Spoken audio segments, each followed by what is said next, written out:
Got that right. So I couldn't fucking believe that shit. Man, nah. You never told me this before. Yeah, man. Yeah. I said, you know how many jobs I've had in geology? 0. Oh, shit. None. Man, useless. Fucking trivia at this point, man. Wow. I did that because honestly, I hated I won't say I hated engineering. I started in engineering because your parents say, yeah, you got to get into science, got to get into engineering. That was kind of beat into my head. I didn't care about engineering like this, so I started in civil. But there's some parallels between civil engineering and geology. But I enjoyed the science part of it more so. The exploration, the camping, which was fun as hell. Some of the places that we got to go to, man, yes. We're seeing an active volcano. Boy, that's a life-changing experience right there. So I enjoyed that part of it. So that's how. So people ask me, why the hell were you in geology? That's why. Yeah, no, I got you. I got you. Anyway, Dan, see, I got sidetracked with this. No, shit. not really, because it kind of brings to the point, too, that when African Americans, minorities of any color step outside their stereotypical comfort zone and try something different, that can be perceived as a threat or suspicious. Why are they doing this or why are they doing that? Maybe we want to do other things than, and this is no disrespect to people in this major, but physical athletic science and, teaching or, liberal arts degrees. It's good to see black people step out and minority people step out and do different things other than, what we're, I hate to say, known to do. Shit, I would have been an engineer if I had that science and math shit, but I had to find something that's suited for my needs. Got that right. But like I said, it's different when you say that, when you hear black people that say they're interested in geology and different aspects of science or computer engineers. I know black mathematicians. Those are stereotypical left for other minorities or Asians. And so when, we decide to do that, to step out to do something different other than what people are used to seeing, I just don't understand why is that being suspicious or, posing a threat. But, it comes down to, what is their comfort level and also, what stereotypes are they familiar with? What have they convinced themselves of when it comes to black folks? There's always, we talk about some of the typical stereotypes. Yeah, I mean, hell, we can do a list of them. We all like fried chicken. Well, I do like fucking fried chicken, but As Popeyes the other day. Damn, man. But them dry ass biscuits though, shit. Can't do it. Man. And sometimes it's kind of crazy too, but sometimes I will see us eating food either in real life or on TV and I'll cringe, if we eating watermelon is good as fuck for you.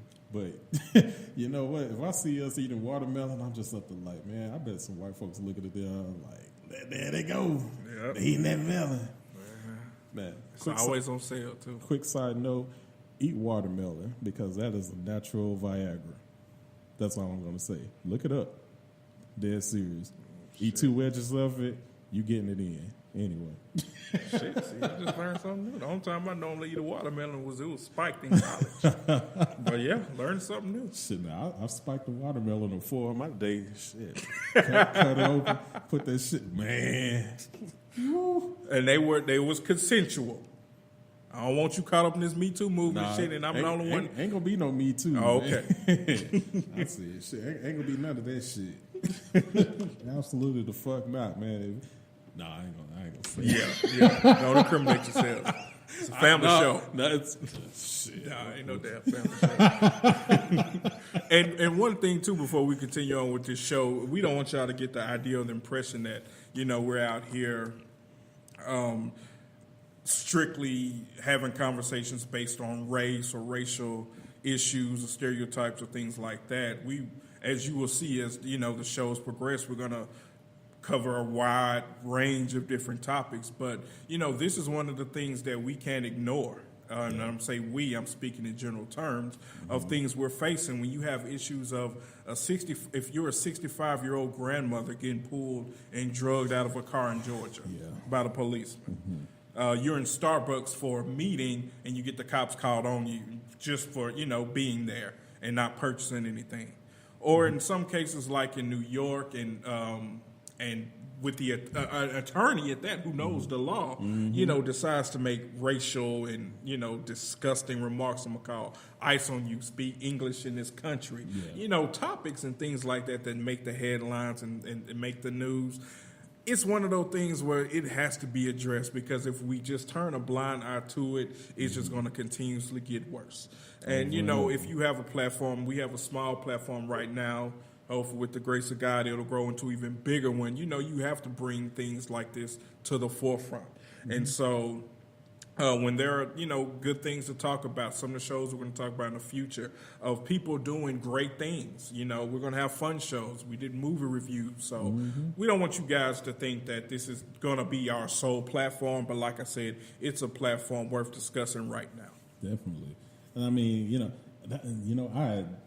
I'm glad you kind of brought that up about the grandmother who got pulled out of her car. What the fuck was the purpose of doing all of that? We talked about the professionalism of police departments and how there's such a lack of professionalism when it comes to dealing with minorities in the first place. You saw a great example of how Memphis handled it, and then you see these dumbasses down here in Georgia treat her as if she's like a 20-year-old. I mean, one thing, have respect for your elders, one. I mean, at the very least. But was that all of that really necessary? I mean, but that just goes to show how there's such a lack of respect by the police towards people of color, and sometimes towards everybody, but particularly so towards people of color, because I think a lot of police officers see what's going on across the country and they realize, nothing is going to really happen to me. I may get put on desk duty. I may get a few days paid vacation, which is what a suspension usually ends up being. And it just doesn't make sense. And I think there's going to have to be a real come to Jesus moment. And I don't think it's just going to happen organically. I think it's going to take some event. As much as I hope nothing more happens in terms of violence or death at the hands of a police officer, I think it's going to take such a significantly high-profile case, and maybe not even involving black people. It may be one of those cases where it happens to white people before white people step back and say, wow, our police and our justice system, it's really screwed up. I hope it never gets to that point, but I think that's probably where it's going. Well, now let me ask you this, just kind of flipping the script, so to speak. Had the Parkland, Santa Fe, Charleston shooters all been black or African-American kids? All of them did. Oh, well, you just answered the question. All of them did, man. I tell you what, we would have seen pictures. As a matter of fact, they probably would have photoshopped some pictures. They would have photoshopped them kids, man, dressed in ain't no telling what. Yeah. I mean, that's just how it is. Even the last show we talked about how, society, how they view crime and how they view criminals in this country and what they assume about people, especially when it comes to young males, young black males versus young white males, and how, people trip over themselves to give excuses for these young white males who commit crimes, but without even doing anything, we're automatically prejudged. Now, Granddaddy used to say, you walk out the house, man, with 2 strikes, man, you're a black man. Yeah, right out the gate. 2 strikes. And a lot of times that's the case, We're often perceived the villain before we perceived as the victim. Mm-hmm. And I've seen YouTube videos of clips of, I want to say it was Minnesota. This was a couple of years ago. There was a white guy. He was very unruly, evading arrest. Mm-hmm. He beat this cop's ass. Yeah. Beat his ass by himself. I'm talking about squared up. He went in. Mm-hmm. And then backup came, and as he was beating his ass, they had to pull him off of him. Yeah.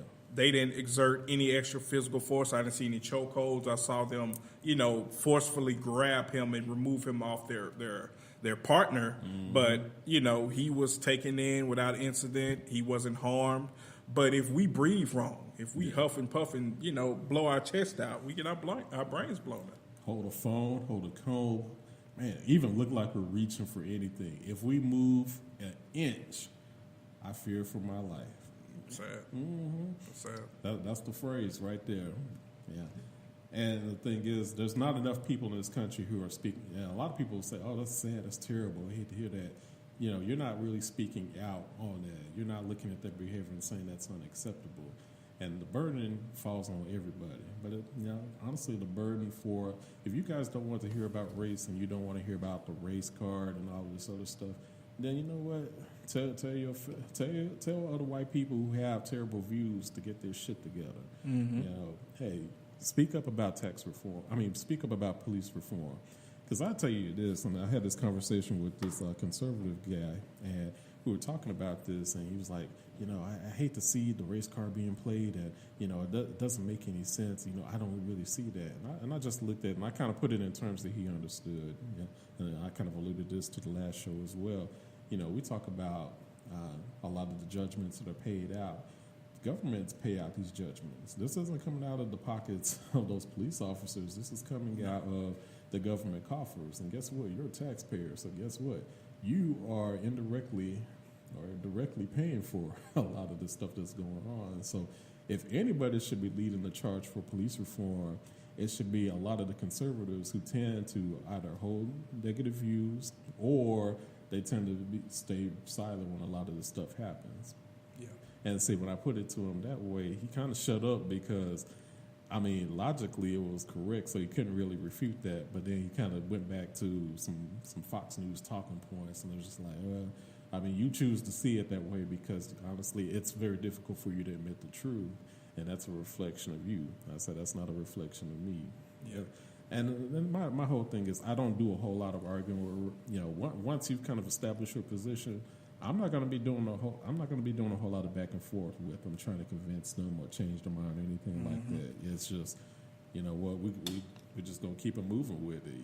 You do you, and I'm going to do what I need to do to make sure that nothing bad happens to me or people who look like me. Yeah, and one of the most dangerous kind of people out there are people who don't recognize the privileges that they have.